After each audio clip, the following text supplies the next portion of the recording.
Dilanjutkan. Konteksnya puasa. Ngomong puasa itu tidak cuma ngomong lapar dan haus. Ayo masuk lebih dalam, katanya Imam Ghazali. Yang pertama, yang jelas puasa itu kepatuhan. Allah sendiri yang merintah secara terang-terangan loh.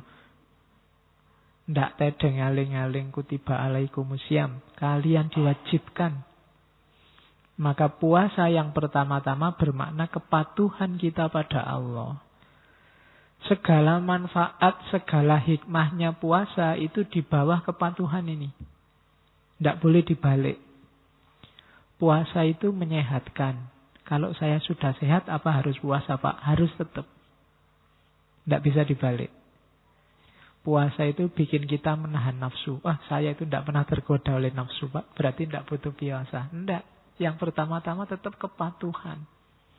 Seandainya puasa ndak menyehatkan sekalipun, bikin kamu lapar, perutmu melilit, tetap harus puasa. Karena yang pertama-tama puasa itu kewajiban dari Allah. Ya kayak sholat kemarin. Sholat itu tanha anil fasya' wal mungkar. Pak, saya itu orang baik, Pak. Ndak pernah fasya' wal mungkar. Berarti ndak butuh sholat, toh, Pak? Tetap butuh sholat. Kenapa? Itu kepatuhan. Bukti bahwa kita percaya pada Allah, pada Rasul. Jadi yang pertama-tama itu. Tidak pakai argumen apa-apa. Baru kalau kita sudah patuh, kita rinci manfaatnya apa, hikmahnya apa, biar lebih mantap kepatuhan kita. Jadi tidak bisa dibalik. Tidak bisa, Pak, sholat itu kan untuk mengingat Allah. Sholat li zikri katanya Allah. Kalau saya sudah anytime ingat Allah, apa butuh sholat, Pak? Butuh. Kenapa? Kepatuhan. Jadi yang pertama-tama ibadah itu kepatuhan.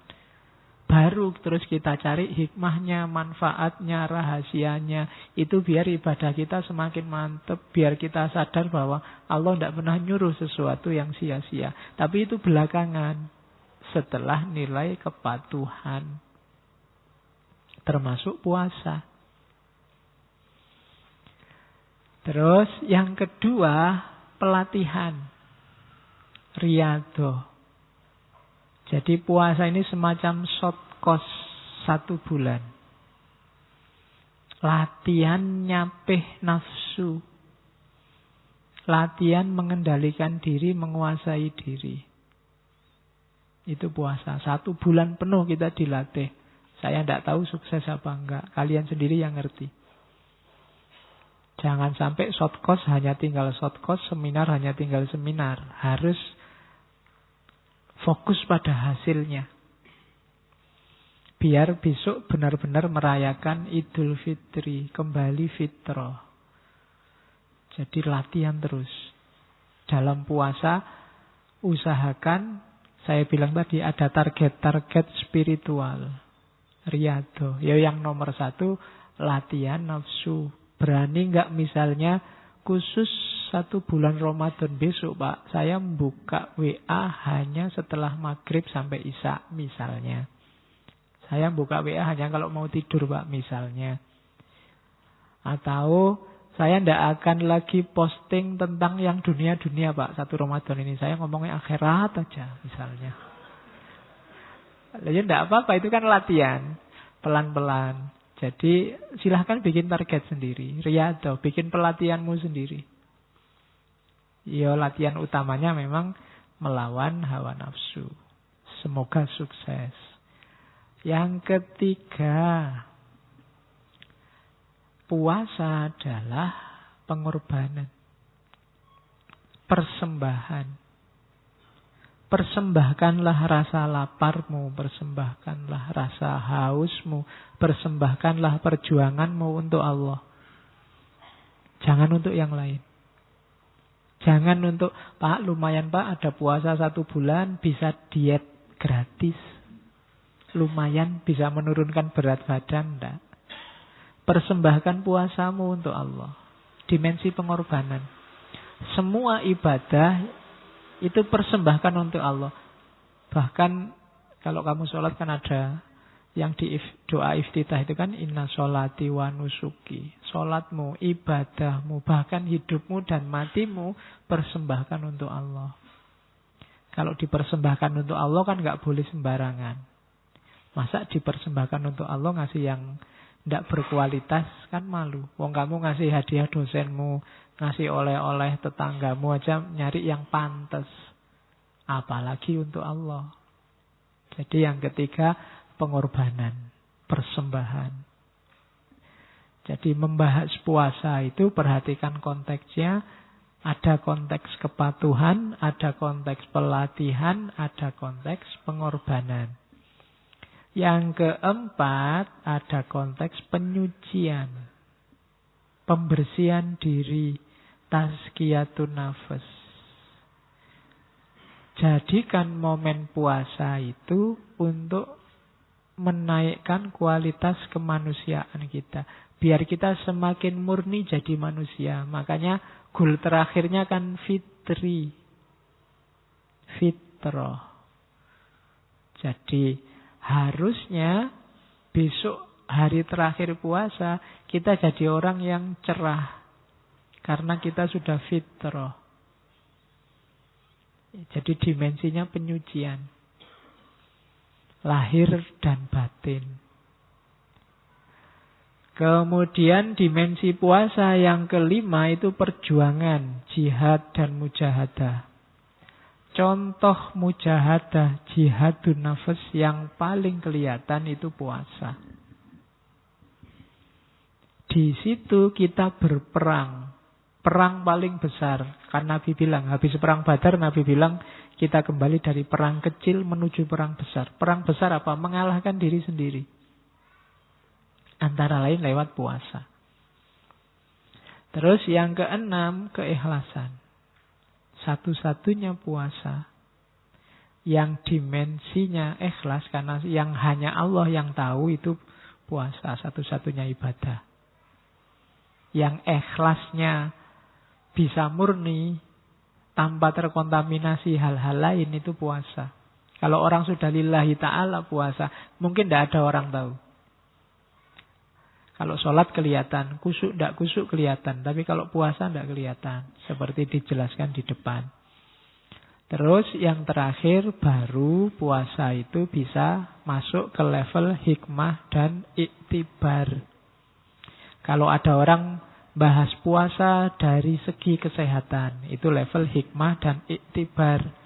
Puasa dari segi harmoni sosial, itu level hikmah dan iktibar. Dari puasa kita bisa mengambil pelajaran apa? Itu hikmah dan iktibar. Dari puasa kita peka secara sosial. Itu hikmah dan iktibar. Level terakhir dari puasa. Jadi ternyata puasa konteksnya banyak. Dimensinya banyak. Otomatis manfaat dan dampaknya juga banyak. Itu cerdasnya seorang Ghazali. Kalau kita mikir sendiri mungkin tidak nyampe ke sini. Kita kan ngertinya cuma pokoknya puasa itu menahan lapar, haus, dan hubungan seksual. Itu tok. Di luar itu tidak nyampe. Pokoknya itu. Sama khataman Al-Quran. Itu pun nggak sukses-sukses. Terus baru nanti kita ketemu klasifikasi puasa yang sangat terkenal dari Ghazali. Ada awam, ada khawas, ada khawasul khawas. Ada awam, ada khusus, ada khususul khusus. Ada biasa, ada khusus, ada istimewa, dan ada super. Itu kalau pakai istilahnya martabak. Ya, martabak itu kan ada martabak biasa, ada istimewa, ada super. Yang satu telurnya satu, yang satu telurnya dua, yang terakhir telurnya 3. 4 kelihatannya, saya lupa satunya apa. Oke, kan telurnya seingat saya sampai 4. Oke, jadi puasanya orang biasa. Kelihatannya kita sering ada lebih banyak di sini.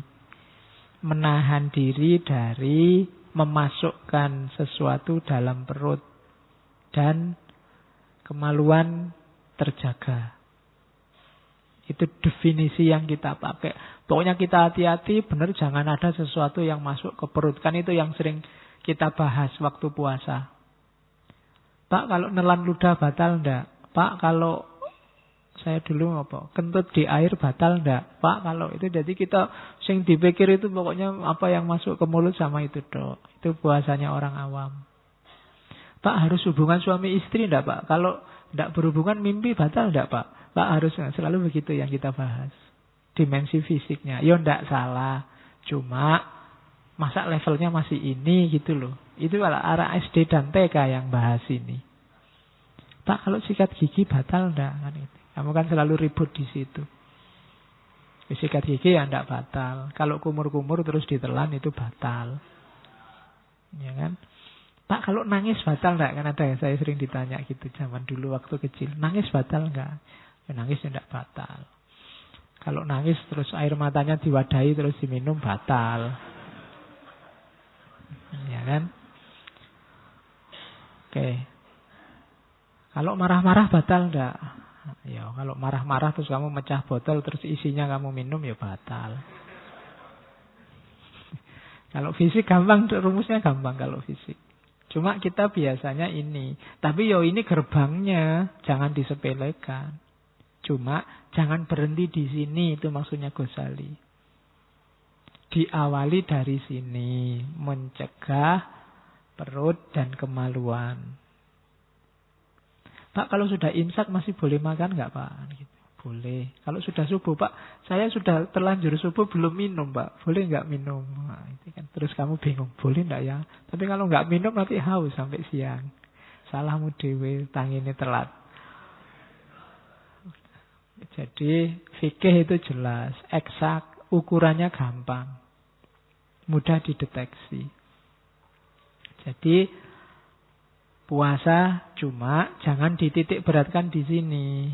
Hanya saja memang orang-orang tertentu yang belum nyampe mengawali puasa itu dari sini. Kekurangannya puasa ini ya hanya dapat lapar dan haus. Bahkan tidak menghalangi katanya Ghazali dari kemaksiatan, dari nafsu. Puasa sih puasa, tapi nunggu buka puasa nongkrong di mall terus lihat yang lewat-lewat. Waduh, mulusnya ya bodoh wae. Tidak terhalangi. Kalau ada, puasa-puasa kok gitu. Loh kan yang penting tidak makan, tidak minum, dan nggak gituin. Nah, ya sah puasamu, cuma ini levelnya awam. Tidak dapat manfaat dari puasa. Puasa sih puasa, tapi nanti lihat TV mulai pagi sampai sore. Kan nggak dosa Pak. Ya ndak ya waktumu habis sia-sia. Ndak dapat manfaatnya puasa. Oke, lihat. Puasanya sih puasa, tapi tiap hari depan HP, otek-otek HP nggak pernah berhenti di situ. Kalau diingetin, Mas kok HP-nan terus? Oh ini ngaji nih dianggap. Pura-puranya ngaji, padahal ya ndak. Jadi puasanya orang awam. Kalau masih hanya memperhatikan mulut dan semua lubang biar tidak kemasukan sesuatu. Itu puasanya orang awam umum. Kalau puasa kok yang dibahas buka puasa terus, sama. Puasanya orang awam, sibuk. Besok bukannya apa ya? Besok lusa bukannya apa ya? Masjid yang paling enak takjilnya apa ya? Kan ada toh yang survei, enak di sana. Alah kalau di sini cuma teh sama jajan, sana ada makannya. Oh sana lebih seru lagi, lauknya nggak cuma teh. Nah itu berarti kalau kamu sibuk di situ, ya ndak salah, wong gratisan. Ya, kapan lagi, ya kan? Kalau swadaya kan paling kamu ngangkring. Nah, ini ada kesempatan makan enak 1 bulan. Gratis. Loh. Akhirnya itulah yang terjadi. Level puasanya nggak naik-naik. Level puasa awam. Sekarang kan di mana-mana ada buka bersama gratis. Kalau kamu jeli, kamu bisa makan enak banyak. Oke, cuma ya masuk levelnya itu. Puasa kita sudah mahasiswa S1, S2, jangan-jangan ada yang S3. Masih mikir takjilan. Oke, terus jadi level lebih tinggi dari awam adalah puasa khusus. Kalau puasa khusus itu puasanya awam tapi plus. Masih memperhatikan fisik. Bukan cuma mulut sama kemaluan. Tapi juga mata dan semua anggota tubuh yang lain. Itu orang khusus. Mata tidak lihat yang maksiat-maksiat. Telinga nggak dengerin yang tidak penting, yang jelek-jelek. Tangan tidak melakukan sesuatu yang tidak berguna, apalagi menyakiti orang lain. Kaki tidak bergerak, tidak membawa diri kita ke tempat yang sia-sia, apalagi membawa pada kemaksiatan. Itu orang khusus. Yang dipuasakan fisiknya seluruhnya dari melanggar perintah dan larangan Allah. Itu puasanya orang khusus. Jadi orang khusus itu waktu dia puasa tidak cuma mikir yang penting dia tidak makan, tidak minum. Tapi matanya juga dia jaga. Telinganya dia jaga. Tangannya dia jaga. Kakinya dia jaga. Ya kayak saya ceritakan tadi. Tidak lihat yang tidak penting. Tidak lihat yang mulus-mulus. Tidak lihat yang bikin dosa. Tidak lihat yang bikin kamu bilang astagfirullahaladzim. Itu.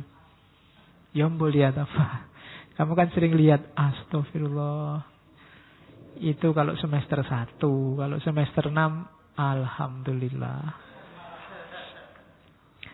Oke. Tidak lihat yang gitu-gitu. Itu orang khusus biasanya. Tangannya juga tidak usil, tidak menyakiti orang. Tanganmu itu kan sering menyakiti orang, tapi kamu nggak sadar. Ketika kamu mejet-mejet HP, mejet-mejet untuk dikirim via WA yang isinya bikin orang sakit hati, itu kan tanganmu sedang menyakiti orang lain. Nah itu waktu puasa usahakan jangan deh. Ya benar temanmu itu masih jomblo tapi ndak usah tiap hari kamu sendiri. Piye mblo, piye anu ndak lah. Sementara waktu puasa libur lah, ya. Wong ya sesama jomblo pakai mengejek. Jadi puasa khusus. Usahakan seluruh anggota tubuh kita juga puasa. Telinga juga ndak usah dengerin yang ndak penting. Gosip yang ndak perlu. Gunakan strateginya Sokrates. Kalau ada temanmu ngajak gosip, kamu tanyai dulu dia. Kalau dia mau membawa berita, kamu stop dulu sebentar. Yang pertama tanyakan, yang kamu bawa itu sesuatu yang benar apa enggak? Kalau dia membawa gosip, biasanya dia akan jawab, ya enggak tahu kepastiannya gimana, benernya gimana. Wong saya cuma dapatnya copy paste misalnya. Itu yang pertama, filternya. Yang kedua, tanyakan lagi. Oke lah seandainya itu benar, kira-kira ada manfaatnya enggak? Kamu kasih tahu padaku. Itu filter kedua. Kalau tidak ada ya sudah. Yang ketiga, tentang hal yang baik enggak. Mungkin benar, ada manfaatnya saya tahu, tapi tentang hal yang jelek. Untuk waktu puasa, latihanlah enggak dulu. Kalau ada temanmu posting yang sekiranya itu pasti fitnah, itu hoax, atau kamu tidak bisa memastikan kebenarannya, mending tidak usah dibaca dulu. Dan tidak usah didengarkan dulu. Sementara. Sampai kamu yakin atau ada konfirmasi bahwa itu baik dan benar. Nah ini puasa khusus namanya. Dan juga tidak usah mencium yang tidak penting-penting. Saya tidak tahu contohnya gimana mencium. Ya kalau mungkin kamu jalan-jalan di mall, kamu ambus-ambus, wah parfumnya wangi sekali. Kayak kemarin waktu haji, orang dilarang pakai parfum. Karena bau parfum itu kan bisa membangkitkan imajinasi macam-macam. Nah itu antara lain mungkin gunanya kita menjaga hidung. Hidung itu kan selain membau juga sok-sok juga buat mencium. Kan ada beda antara membau sama mencium. Kalau puasa ya mending libur dulu ciumnya. Nanti kalau sudah buka puasa. Oke, terus. Jadi puasa khusus. Kalau awam hanya mulut sama kemaluan yang dijaga. Kalau khusus tidak cuma itu. Semua anggota tubuh dijaga. Jangan sampai maksiat. Nah, bahasa ceramahnya begitu. Jangan sampai melakukan dosa kecil-kecil. Ya Allah itu Maha Pengampun. Cuma kalau disepelekan, kan banyak cerita dosa kecil padahal orangnya baik membawa ke neraka. Amal baik yang kecil padahal selama ini orangnya jahat membawa ke surga. Pelacur menolong anjing bisa masuk surga. Loh itu kan susah. Pelacurnya sudah dosa besar, yang ditolong itu anjing. Padahal anjing itu kalau lewat di sini kamu lempari pakai batu sampai tewas. Gara-gara ini loh seorang pelacur bisa masuk surga. Itu kan karena Allah berkenan. Ada ulama besar melakukan kejahatan kecil masuk neraka. Karena Allah tidak berkenan. Kan ada cerita, mungkin setengah anekdot. Ada kiai yang pulang kondangan karena jamuannya tongseng kambing. Pulangnya dia selilitan. Ada di giginya keselip bekasnya daging, susah diambil. Sambil jalan ada pagarnya tetangganya dipotong dikit tik, dibuat tusuk giginya, dibuat itu terus dibuang. Gara-gara kayu kecil ini dia terhalang masuk surga. Gara-gara selilit. Malaikat enggak, "Loh saya ini kiai." Enggak, kamu melakukan dosa yang bikin Allah enggak berkenan. Disuruh mampir dulu di neraka. Hanya gara-gara selilit kecil. Hanya gara-gara tusuk gigi kecil. Maka hati-hati. Latihannya antara lain puasa. Kadang-kadang kita kan menyepelekan amal-amal jelek karena kita anggap kecil. Alah Pak, kita kan friend Pak, enggak apa-apa. Sekali-sekali dikerjain enak kan. Kita sering gitu sama teman. Nah ini saatnya kita puasa. Puasa yang khusus. Terus